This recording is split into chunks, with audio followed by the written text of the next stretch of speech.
There we go. Hey Bob. I am really excited about this video today. I'm at a place called WA Roo Rescue, where a very special woman has spent 15 years of her life, day in, day out, rescuing young Western Grey Kangaroos and then sending them back into the wild when they're ready. I'm at a place called Bunbury, which is south of Perth, southwest Australia. Super excited about this video. It'll be informative and interesting. Let's go take a look.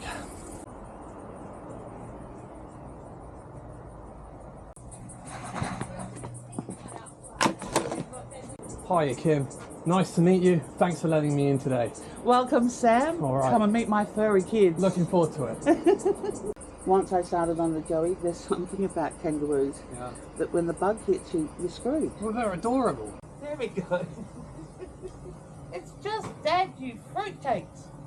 Their pain tolerance is off the chart. Right, okay. And it's actually cause for concern because it leaves them open to a lot of mistreatment by people because they also don't have vocal cords. Right. Okay? But a kangaroo can break a leg and people tend to forget they're actually five-legged. Okay, see this? This is their other leg. So if he was to snap this leg through here, got hit by a car, he would adjust his tail like this to compensate. This leg would take over and off he'd go and he'd probably only lose a couple of kilometres. Right. And this leg would literally be spinning. Yes. Okay, any animal would be screaming in pain, lying on the ground, and it's like, not kangaroos, I don't know what it is. Right, they're very tough animals. Eight broken ribs on a little Joey, Yeah. hopping around 2 days later. Right. You know, foot in a splint. Oh, well, look at her. Her tail's broken in 2 places. Yes. And it hasn't stopped her hooning up and down. Yes. Oh, is that better? Oh, look, slimy. Oh, bit of a milk timer. I know, you're welcome.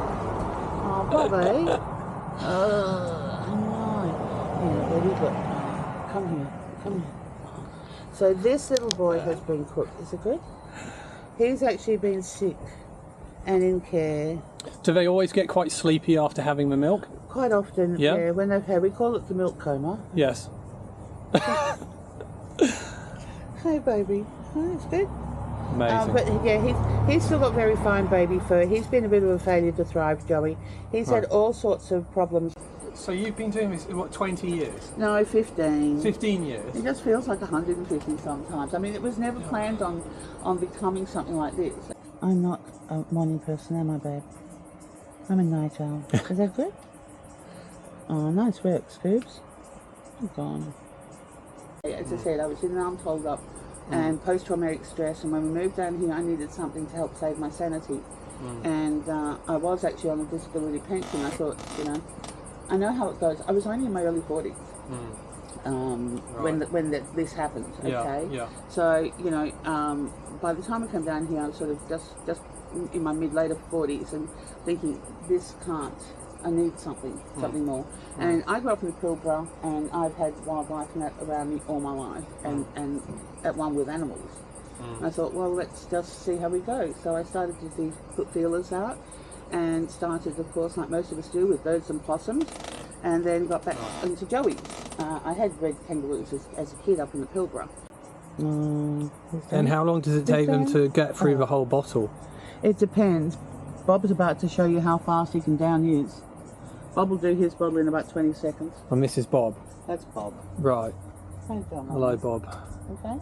How are you doing this morning? So should I move the woolly bush? Oh, look at these big fat tummies. I think I've made some new friends. What do you reckon? So it's just gone 10 AM in the morning, and these wallabies haven't had their milk yet, so they get quite excitable. Absolutely adorable. So we have them sort of pretty much, give or take, for a year on the bottle. Yeah. But even once they're weaned off, that's not the end of it. They need to learn to mob, because this isn't a solo animal, this is a mob animal. So it's a bit different that if I was raising, just trying to think of something that is, say like if I was in Africa and I was raising a big cat, a cheetah, for example, they're loners. You don't need to raise them with other cheetahs, okay? When the time comes, if they can be released back into the wild, a lot of things will come through to them by instinct as far as mating and territory and that. We find it even with the kangaroos, even though they've been mollycoddled and babied as little guys, as they get bigger, see the boys hanging out at the water tower, okay? They don't want anything to do with us. We're not interested anymore.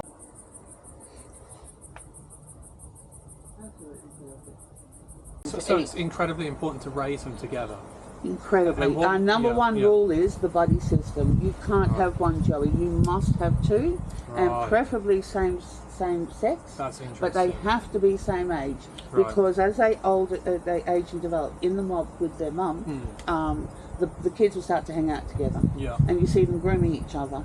Right. And get this kind of stuff. So they're roaming the outback in groups, basically. Yeah. They're never on their own. They're always in groups. Right. And I don't have a dart gun, so we have to organise with our darter to help drop our bigger kangaroos. Yeah. It's getting everyone in the same country at the same time, on the same page, and then of course organising cars. So we can't move if it's going to be over 25 degrees. Right. Okay. Yes. Because they don't deal well with heat. Right.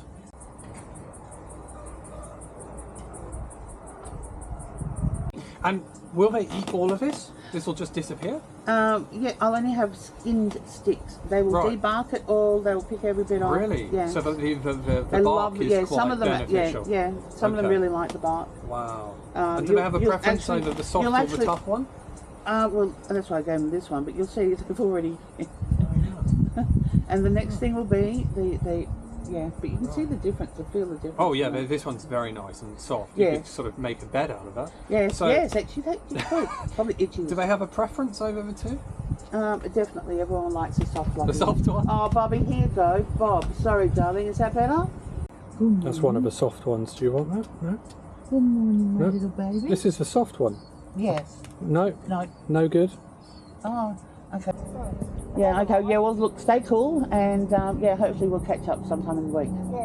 Yeah. All right, Yanni. Bubby. Okay, so what do I do? Just hold it, point it in the mouth, and then tip it up. Okay. Bottom up. Right. There we go. Yep.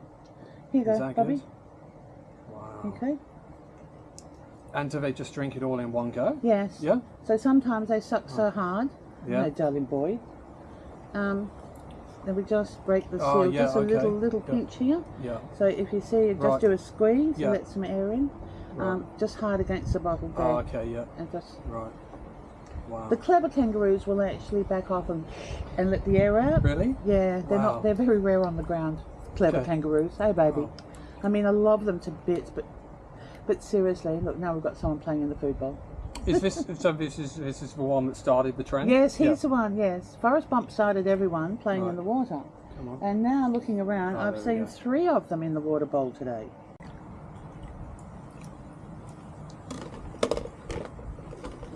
They come to us many different ways. A lot of people think these are just roadkills.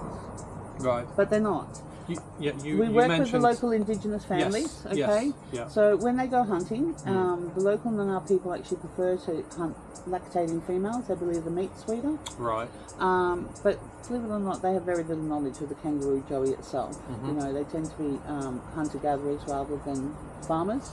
Okay. From their heritage. So we're working with the local indigenous families. When they do go out, it's nothing to have 2 or 3 joeys. A phone call and 2 or 3 joeys dropped off at midnight. And how often will that happen? Look, it hasn't happened in months, but it could happen 3 times in a month. You know, our door's always open. It's not up to me to have any opinion about the practice. The reality is, we're here for the roos, and we're here to support the public too, because the public just don't get any knowledge or support about kangaroos, from grazing them. Right. How best to deal with them, or where to actually get help if it's injured, or just because we have dog attacks, fence hangers, people calling on the weekend. They've gone out to the property and there's problems. Hey Bob, do you want to play follow the leader? All right, ready? Let's go. Yeah. And I'm talking 30 to 40 kilo kangaroos, Sam. And is that how heavy they get to, 30 or 40 kilos? Yeah, we between probably 25, 30 kilos is the goal. But, the lack of rain last season, we had 8 months without a drop of rain last summer. Right. So we weren't able to release kids. So do they just stay here all day like this? Yeah, if you lean forward and you see, that's what they'll be like now till about 4:30. Right.